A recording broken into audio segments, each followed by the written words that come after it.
Hi computer scientists, Mr. Stafford here, and today I wanted to show you Unit 4, Lesson 2, Solving Problems with the Math class. The first level asks us to find the math class in the Java API, and so you can Google that. I'll also include a link in the description, and there is a scavenger hunt included with this assignment that we want you to go through and take a look at that math class. It's the first class that we've looked at that is final. It has a lot of static methods that you should take a look at as well. The next level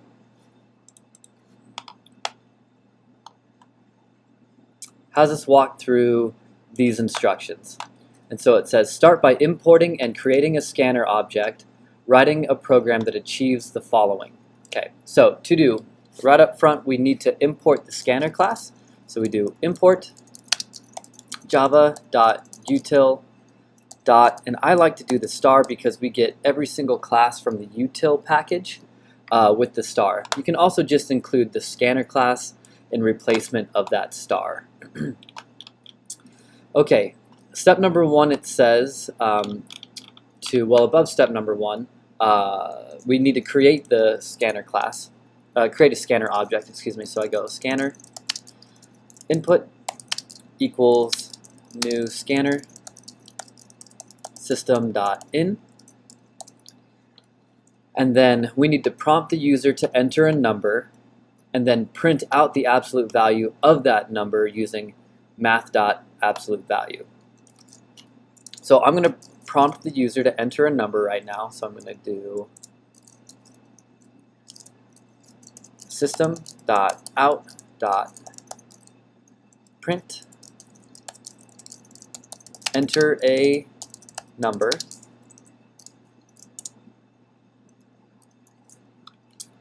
and I'm going to tab this over, same with that, and I'm going to do int num1 is going to be equal to input dot next int,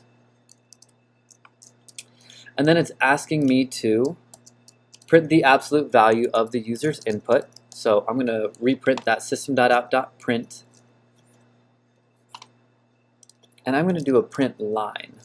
Okay, and I'm going to say the absolute value of the number is, and then I'm going to concatenate math.abs and then do num1 in there. So I want to run this just to test it, make sure I have everything okay. Enter a number, let's do -15, and the absolute value of the number is 15, so that looks good. Step number 2 says prompt the user to enter two numbers. Okay, print the first user input raised by the second user input. So I'm going to do that down here. So I'm going to copy and paste that system.out.print, enter a number that will be the base, and then I'm going to hang on to it. So I'm going to say double base is going to be equal to input.next double, and then I'm going to copy this printout and say enter a number that will be the power, and copy that line where I'm creating a double called the base, but this is going to be my power, and it's asking me to print the first user input raised by the second user input, and we're supposed to use the math.pow method. So I'm going to say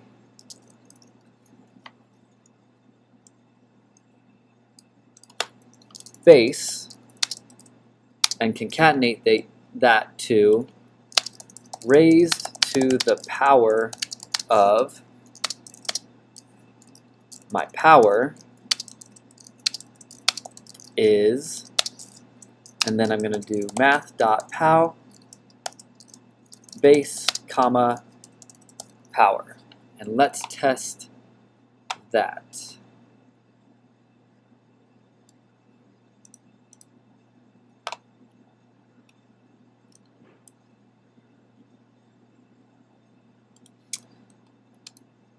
And I'm going to run this. Okay. So base says that I have an error here. Oh, I forgot to concatenate my math.pow method, so let's run that again. Enter a number, -4. Okay, enter a number that will be the base, so let's do 2. And then enter a number that will be the power, let's do 3. And then 2 raised to the power of 3 is 8, that looks good. And then it says, prompt the user to enter a number, and then print out the square root of that number using math.squareRoot. So I'm going to prompt the user to enter a number, okay? So I'm going to copy that system.out.println and print out the square root of that number. So enter a number to be square rooted. Okay, and then I'm going to hang on to that number, so I'm going to do double root equals input dot next double, and I'm going to print root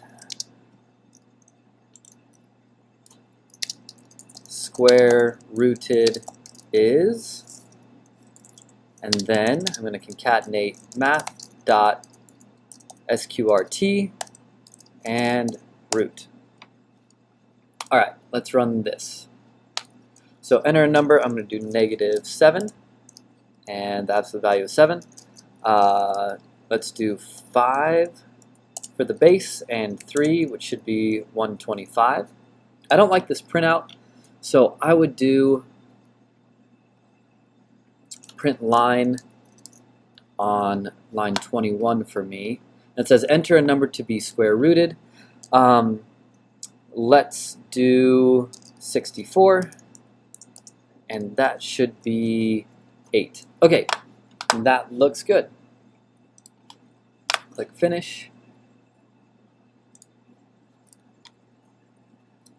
Go on to the next one. It says initialize an array of at least 5 integers. Okay, so initialize an array of at least 5 integers. So I know it's going to be an integer array, and I'm going to say nums is going to be equal to.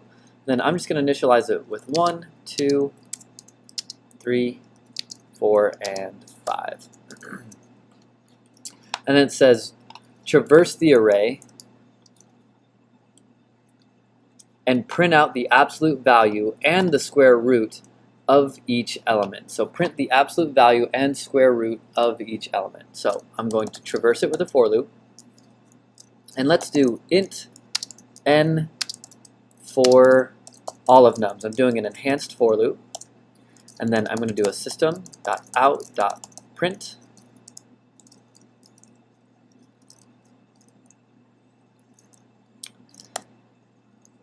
And to make this printout a little bit nicer, I'm going to make a printout above my for loop and say the absolute value of the nums array is the absolute value of the elements in nums array are. Okay, and then I'm going to print math.abs n. Okay, let's run this, and then I'm going to add a space in between these also, just to make it look a little bit prettier, maybe a comma. Okay, we'll run that. I need a semicolon, can't forget that. And the absolute value of the elements in nums array are 1, 2, 3, 4, 5. Okay, so it didn't change. So to test it out, let's change the 2 and the 4 to be negative. And they're still positive. Okay, very good. And the next thing that I want to do is print the square root of each of these. Okay, so I'm going to copy that printout, and then instead of the absolute value, I'm going to say the square root of the elements in num's array are, and I'm going to copy my for loop that I created. And instead of the absolute value method, I'm going to do the Sqrt, square root method. Let's run that. And I'm also going to do this. I'm going to add a new line so that my printout is a little bit prettier. And it says the square root of the elements of the nums array are 1, and then number, or not a number. So I get that NaN, which is not a number for the negatives, which makes sense. And then the other square roots. Okay, hit finish on that. The next one says, a business in the neighborhood uses an array to keep track of their sales, but some of the values were entered wrong.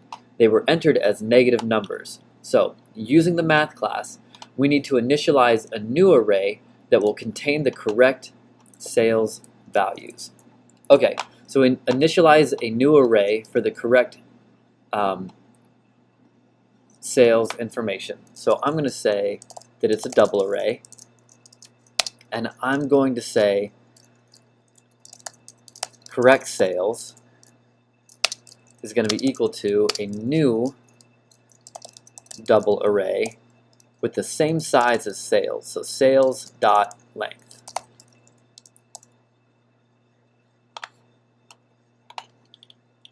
Okay.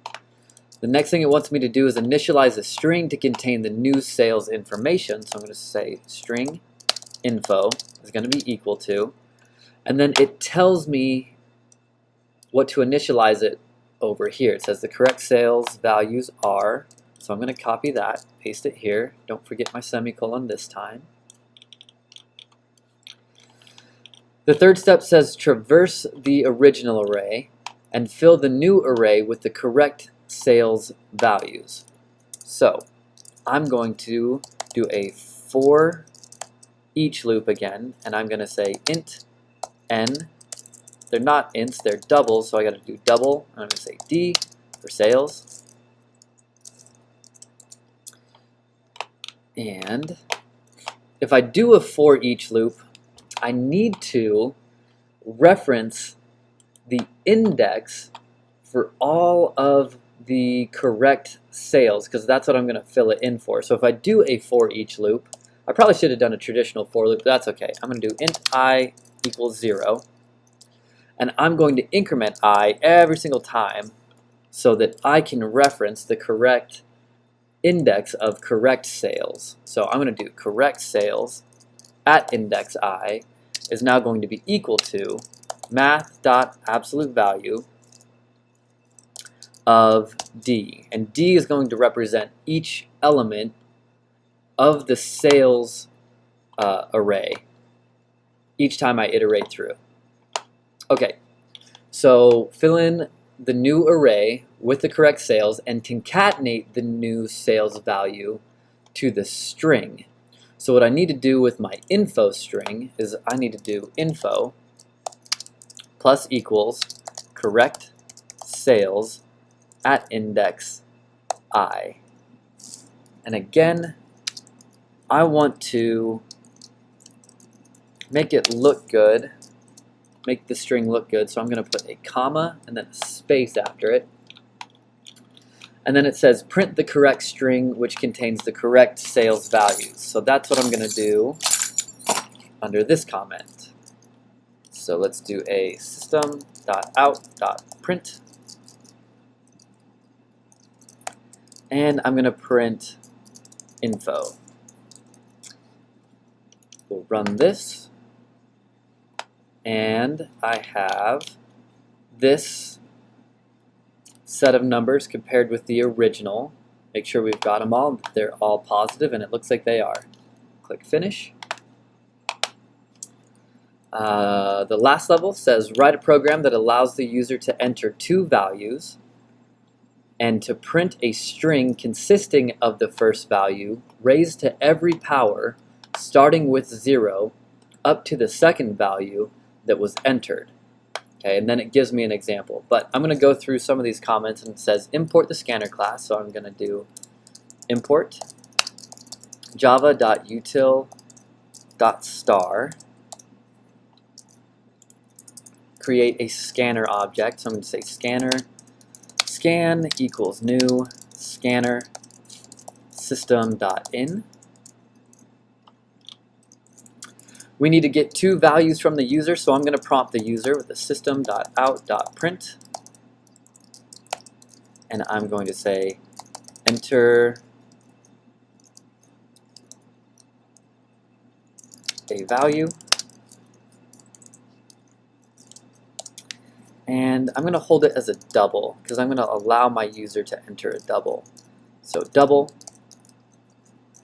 first is going to equal scan.next double. I'm going to copy these two lines because I need to do that again. Enter another value, and this is going to be second.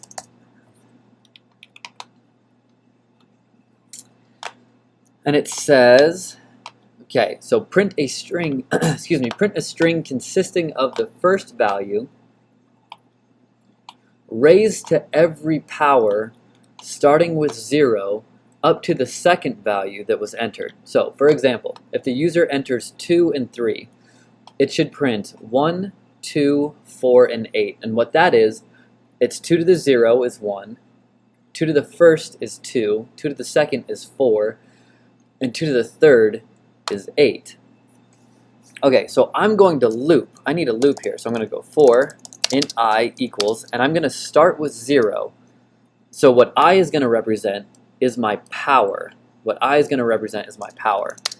And then I need to stop, so I is going to be less than or equal to, I'm going to stop at that second value. So if we look at the example, 3 is that stopping point because 2 to the third is 8. So I need less than or equal to because I actually want to get all the way up to the second number that we entered, and I'm going to go I plus plus. Okay? And then what I want to do is do a system.out.print. I'm going to print a string, and it is going to be math.pal. And I'm going to take my first number to the power of I, because I want to take it to the power of 0 all the way to that second number. Okay? And then I'm going to concatenate comma and a space, and I'm going to run this and test it out, see if I have any errors. Enter a value. Let's test the default, 2, and enter another value, 3, and I get 1, 2, 4, and 8. And that is it for Unit 4, Lesson 2.